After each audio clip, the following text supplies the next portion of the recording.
So I call this the I chart, what we're going to do next. And sorry about the title on it. The OneNote will only let me do so much in italics. I only have so much control. Okay, so we're going to learn a little bit more about I. Now, several videos ago, I told you we're never going to have an exponent higher than 1 on I.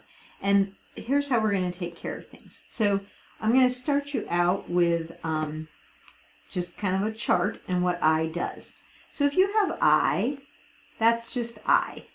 I is I. You can't simplify it. It represents the square root of -1, but I is a symbol to represent that concept, and I is just I. I squared is -1. Now that's the one that I told you we got to try to remember. I squared is -1. Well, what if you had I cubed?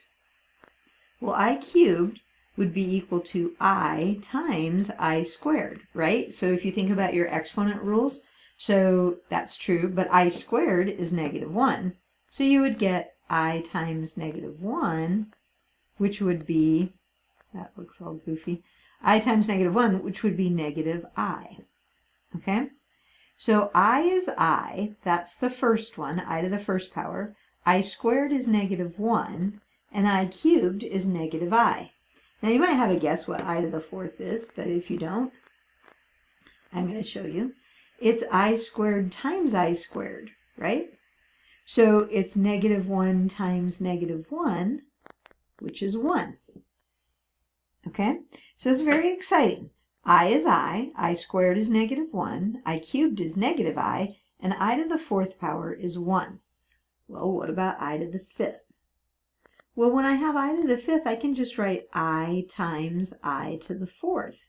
But I already know I to the fourth is 1, so I'm just going to get I. What if I had I to the sixth? You can always stop the video and think about these things if that helps. You can think of it as I squared times I to the fourth. But I to the fourth is just 1. I squared is -1, and I to the fourth is just 1, so you get -1. What if you had I to the seventh? Well, you could think of it as I cubed times I to the fourth.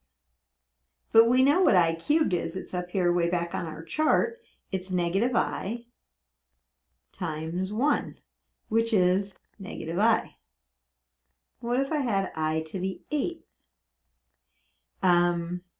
Well, I could think of it as I to the fourth times I to the fourth, which would be 1 times 1, which is 1.